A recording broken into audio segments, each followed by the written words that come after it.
Socks. You buy them in pairs, you wear them in pairs. So how come you end up with odd socks? It's a perennial dilemma, right? At least it is for most people. Here's the thing that may or may not surprise you. It doesn't happen to me. I'm Rachel Papworth, the online professional organiser from Green and Tidy, liberating you from the shackles of clutter and chaos for peace of mind and productivity. And I got to thinking, this is like a standard joke. You hear people say it all the time. Does my washing machine eat my socks? And like I say, it doesn't happen to me. So I got to thinking, why is that? Why does this not happen to me? And I have worked out exactly why I do not lose socks. And that's what I'm going to solve for you in this video. I'm going to show you how never to end up with a single sock again. So keep watching. The key to this is to keep them in pairs as much as you possibly can. So like I already said, you wear them in pairs, you wash them in pairs. So when you take your socks off, don't just drop them on the floor, put them straight into the laundry bin in a pair. Because if instead you operate a floor drobe, and when it comes to doing the laundry, you just pick a few items up and shove them in the laundry bin, there's all too good a chance that there's a lone sock still lurking in this pile or lost under the bed. Now keep them in pairs as you launder them. So when it comes time to do the laundry, you get everything out of the bin, ready to launder, dump it into the washing basket, don't just walk away, check that laundry bin to make sure that you haven't left anything in there. And if you're not co-washing everything, if you're leaving stuff in there, go through it and make sure there isn't an odd sock lingering in the basket. Spot the difference. I decided I couldn't continue making a video that relates to laundry while wearing a creased top, so I've just nipped off and ironed this top. I hope you appreciate it. And I've come back to tell you about laundry net bags, which I love for various reasons. So one is obviously they keep socks in pairs.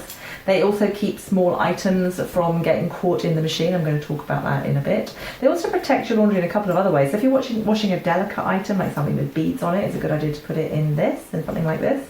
And I also wash my cycling gloves in bags like this because they've got Velcro on them and I don't want them to damage other items in the laundry.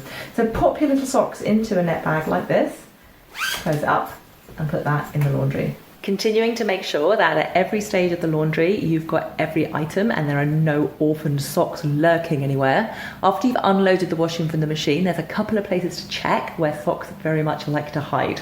So one is they can get pushed into the side of the drum and caught on these blades. So spin the drum and see if there's any socks lurking there. And the other is to check the fold of this gasket because socks can get caught in there. And that's another reason for using those net bags actually, that stops them getting caught in this fold. When they do get caught in that fold, when you pull them out, they're soaking wet and they haven't got spun. So it's a good idea not to let them get in there in the first place. If you are absolutely convinced that your washing machine is swallowing your socks, there's a couple of things to check. And this is the first one. This rubber seal is called the gasket and it's possible for it to start failing and a gap to open up between the gasket and the drum of the machine, down which small objects can go. So if you really think that your washing machine is swallowing your socks, check this gasket, it might need replacing. Space is a little tight here, but I want to show you one other place to investigate on your washing machine and possibly also your tumble dryer, which is this compartment at the bottom. It comes off very easily. It'll vary obviously from model to model, so check the instructions for your model. Oh, excuse the corrosion on my washing machine. This is an old machine, but it's really faithful and reliable and I'm not replacing it until it needs it. So on my machine, you just turn these screws. It's really very easy. And it comes away quite easily and there's this compartment underneath. And on my machine, this is the filter hose and you need to undo this and check inside there. I'm not going to do it because a load of smelly water would probably come out. It doesn't need doing. If it does need doing, you're probably going to know because the machine won't be draining very well. So if your machine isn't draining very well, it could be that you've got socks caught in the drain and you need to take that out and have a look. I believe also it's possible to actually find socks in this compartment itself, particularly at the bottom of tumble dryers. I don't know that for certain, but that's what I've seen on the interweb, so that's worth checking as well. But so have a look at the instruction manual for your machine and take off that bottom compartment, and you never know, you might find your socks in there. The next point to check that you've still got a pair is when you hang the laundry out. So as you hang your socks up, hang them up in pairs and check they're both there. And if they're not there, it's time to go looking for them. And there's a couple of places to look. The first thing to do is check the duvet covers and the corners of fitted sheets because socks can get caught in those. To stop this happening, before you put your duvet covers in the wash, fasten them up, to do up those buttons or poppers or however your duvet cover does up. Fasten it before it goes in the wash So you're not creating an open bag that's going to catch items in the laundry. If you've thoroughly checked the machine and you've thoroughly checked all the laundry itself, it's time to retrace your steps and see if you dropped a sock somewhere between the laundry basket and the washing machine, or the washing machine and where you hung it out. Finally, fold your socks into pairs as you take them off the line or wherever you dried them.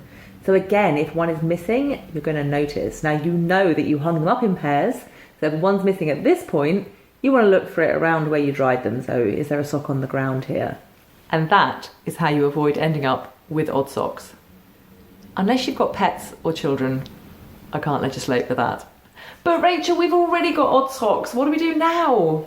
In that case, you create yourself an odd sock bag. And when you get those odd socks out of the laundry, you pop them in the bag. And in an idle moment, when you're watching some rubbish on the telly or whatever, you go through the bag, and if you're lucky, you might find that there's a pair in there. You can pair it back up. The only other thing is if you've given up in the past and chucked out some odd socks and you know you gave them to the charity for rags or whatever. And in that case, my last tip is for you. Here's my final tip, which I know will drive some of you insane. If you do end up with odd socks, and there is one circumstance in which I end up with odd socks, and that is simply when I've worn out one sock, but they're still somewhere in the other sock, just wear odd socks. That's what I do.